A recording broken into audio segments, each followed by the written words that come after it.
رب العزت نے ارشاد فرمایا والا سوف یعطیک ربک فترضی کہ میرے حبیب اللہ ان قریب آپ کو اتنا کچھ عطا کرے گا، فترضی آپ اپنے مولا سے راضی ہو جائیں گے، آپ اپنے رب سے راضی ہو جائیں گے، اتنا کچھ اللہ آپ کو عطا کر دے گا۔ تو جب یہ آیا کریمہ سرکار تک پہنچی تو آپ نے ارشاد فرمایا اذن لارضی واحد من امتی فی النار، آپ نے یہ نہیں فرمایا کہ میں اللہ سے بڑا مقام لے لوں گا، بڑا منصب لے لوں گا، دولت لے لوں گا، آپ نے یہاں بھی امت کی خیر مانگی ہے۔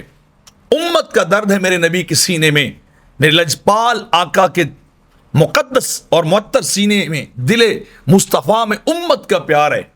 آپ نے عرض کی باری تعالیٰ میں اس وقت تک راضی نہیں ہوگا وواحد من امتی فی النار کہ میرا ایک امتی بھی جہنم میں رہ جائے، بلکہ آپ فرماتے میں شفاعت کرتا رہوں گا، کرتا رہوں گا، کرتا رہوں گا، اتنی شفاعت کروں گا حتی ینادی ربی ردیت یا محمد۔ روح المعانی اور در منصور کے اندر یہ الفاظ ہیں، اتنی شفاعت کروں گا اور اللہ اتنے لوگوں کو میری شفاعت سے بخشتا جائے گا، جنت عطا کرتا جائے گا، جہنم سے آزادی دیتا جائے گا، حتی رب پوچھے گا ردیتا یا محمد، اتنا بتائیے اے محمد اب راضی ہو؟ آپ راضی ہیں؟ آپ خوش ہو گئے کہ میں نے آپ کی ساری امت کو بخش دیا؟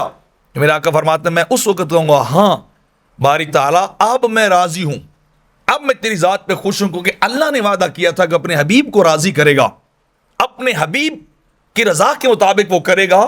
تو اللہ کا یہ کرم اور فضل اور سرکار کا یہ برم اور اعزاز مقام ہے۔ اللہ پوچھ رہا ہے اپنے عبد خاص سے، لجپال نبی سے، اردیتا کیا آپ راضی ہیں؟ تو جب سارے جنت جائیں گے پھر مصطفیٰ رب سے راضی ہوں گے، پھر اللہ کا وعدہ جو ہے وہ پورا ہوگا۔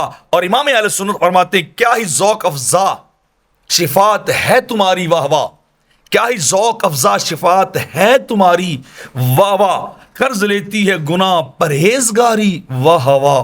یہ ہے مقام شفاعت، یہ ہے امت کا درد، یہ ہے امت کی محبت پیار کہ مصطفیٰ سب کو جنت لے جائیں گے۔